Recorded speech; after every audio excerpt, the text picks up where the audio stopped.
Hi everyone, I'm Erica and welcome back to my channel, and this is the video that I have been probably the most excited to get out for quite a while.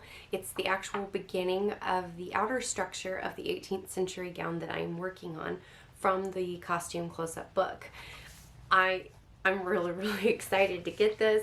So this is the dress that I'm going to be making. However, I'm not using silk. This was made out of silk, and I'm not trying to make it look exactly like this one. I'm just using the pattern to make my own, kind of what I did with the stays. The original stays in this book that I used the pattern for, I believe, were pink and mine weren't. So we're not going for a replication here like I did with the Worth gown. This is just me making a gown off of the pattern. The fabric that I used for it is floral. The flower on it is a lot bigger, but it is absolutely gorgeous. It's a roll that I found at a thrift store a while back, and I used every bit of it for this dress. I'm so excited that it actually worked. Towards the end, I was getting a little nervous, and I didn't know that I was going to have enough, and I was piecing some pieces together. But you know what? Piecing is period, correct? So this one is the petticoat, which goes under the outer gown. So it is decorative, but the back of it is made of something different than the outer because that doesn't show. The pattern in this book does not have a side opening on the petticoat to access the pocket, and I am adding one. That is the only difference that is going to be there for my dress versus the one that's in here. So let's hop over to me showing you the fabrics that I'm using. I'm really excited for this one. Okay, so for the fabrics for the outer gown, this is the roll that I got at the thrift store. Well, let's be real. All of this came from the thrift store. So, I wish I had a better light. I absolutely love it. It is gorgeous, and I know I've got plenty to do it. So I don't know how visible it is, but there's this white design going through all of the back of it. I know the flowers are bigger than are typically on garments from this time period, but I don't care. So this is gonna be the outer fabric, and it is a cotton. And then the same fabric that I used for the petticoat will be used as lining, interlining, whatever I need lining for. I'm pretty sure that there was linen used. I do have some linen, but I don't want to use that much of it. And this is pretty lightweight, which is what I'm looking for because this is a little bit sturdier than probably the original silk, so I don't want to have it too heavy. This is going to be the fabric that I used for the back of the petticoat. It is a light pink satin, and it's got the drape I'm looking for. I'm not entirely sure. It looks, I mean, it's creased a little bit purposefully, so I'm not sure what kind it is, but I know I've got plenty of it, and I know it'll work, and it was what I'm looking for, and it doesn't clash too bad with that. So, yeah.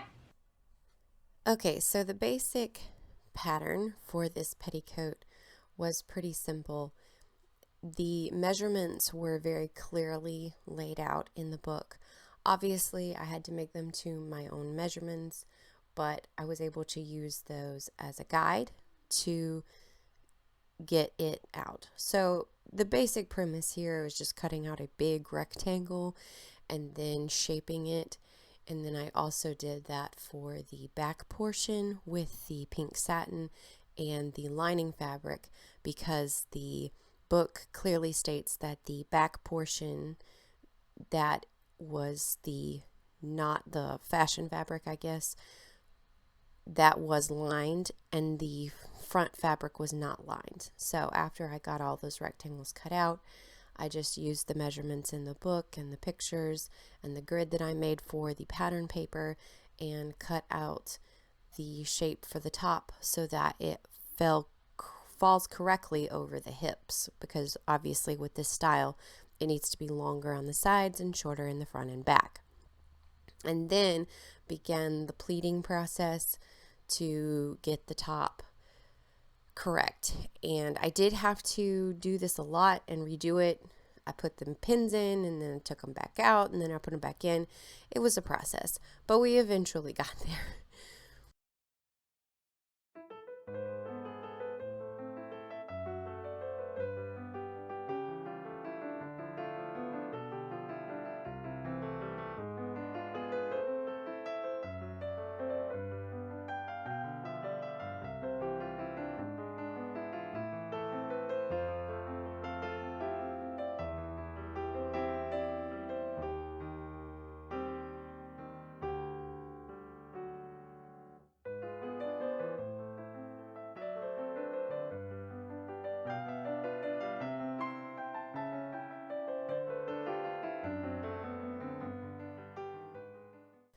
Once the tops were pleated on both the front and the back, it was just sewing the two sections together on the side seams, and then I left, I believe it was about a 9-inch opening from the waistband down so that I could have my pocket inserts, and I just sewed those together and then trimmed the seams down and did a felled seam up where they were sewn together, and then turned them over to finish the edges of the opening.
For the waistband, I cut out these strips, they're just straight, and ironed down one edge, as you see, and then sewed the other edge to the outside of the front and the back, folded over the ends, folded it over, and hand whipped it down.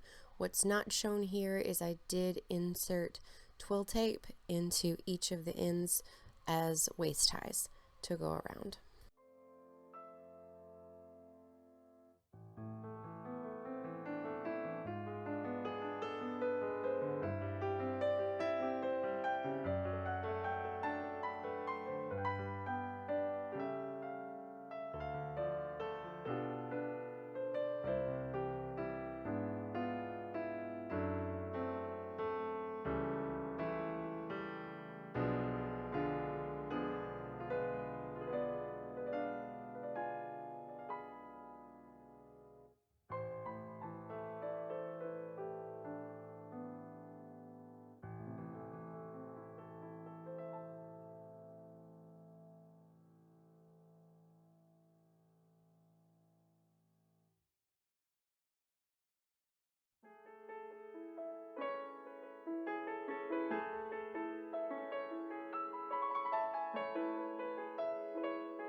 Okay, so for the top portion of the trim, that's not the ruched one.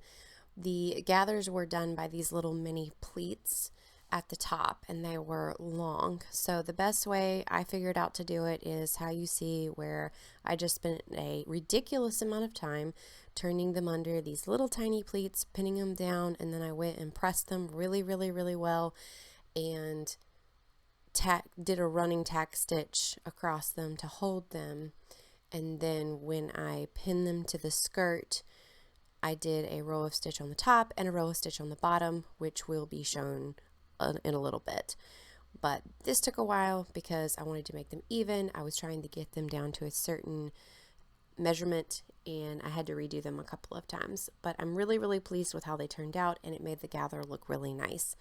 And then to line it up on the petticoat, I just did what I'm showing, where I used my measuring tape to measure it across to make sure it was exactly at the placement that I wanted. And then began the ruched trim, which there's a lot more of this on the rest of the gown than there is on the petticoat, but there is still a decent amount on the petticoat as well. So that is just long, long, long strips. I did on the petticoat turn them under on both sides so they weren't raw. I did it differently for the outer gown, which I'll show later, but for this I turned it under, ran a really long gathering stitch, and then just spent hours gathering it. This really did take that long. The thread broke a couple of times and I had to rerun it. I would do that one by hand at that point if it broke. And then I spent a lot of time lining it up on the petticoat and pinning it and repinning it and moving the gathers and bunching them in certain places and spreading them out in other places to get it how I wanted it to look. And then I took it over to the machine and sewed it down on both the top and the bottom, and the same thing with the pleated gathered, the other trim. I don't even know what I'm trying to say at this point. I'm tired.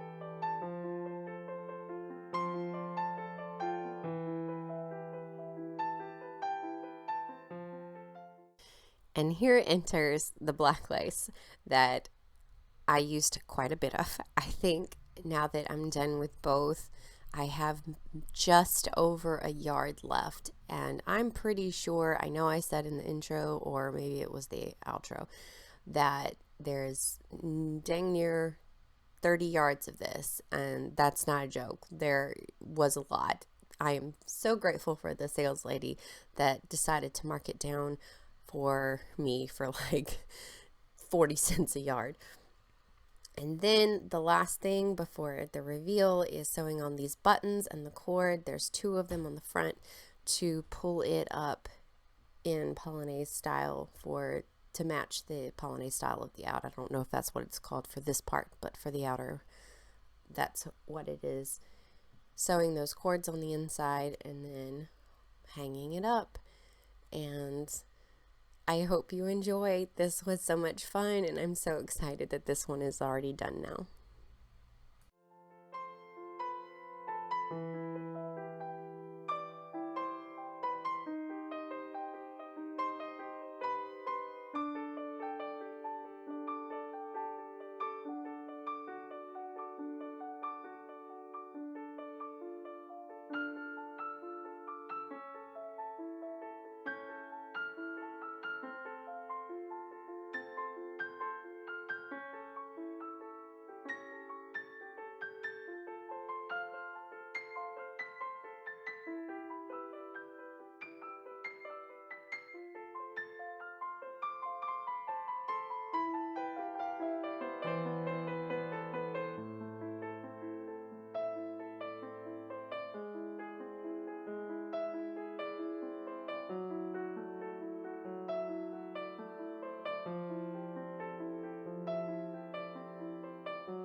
All right, the petticoat is done.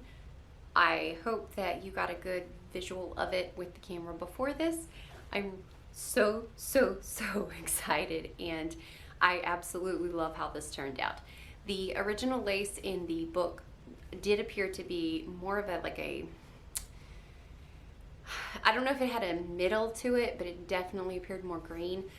I wasn't able to find anything green, and I was able to find this black lace, and the lady gave it to me for a really good price, so I was able to get enough for the whole dress, because there's going to be a lot between the petticoat and the dress. So I think I have enough. I think I bought like 27 yards of it maybe. Anyway, pardon me, excuse me. So anyway, I love how the trim turned out. I love it so much.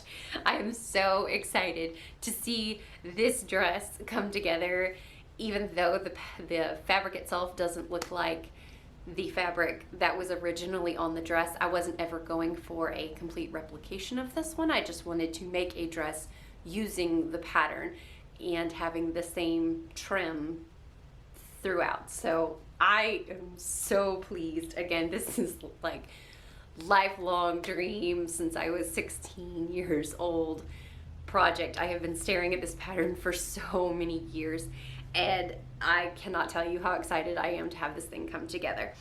So I've got to get on to patterning the top part, but the petticoat's done. We're getting there one step at a time. So I hope you will like and subscribe. Leave a comment. Let me know how you like it and what you think. I would love to hear your thoughts on it and the rest of the project, and for you to join me for the rest of the project. And yeah, I hope you enjoy. I'll see you in the next one.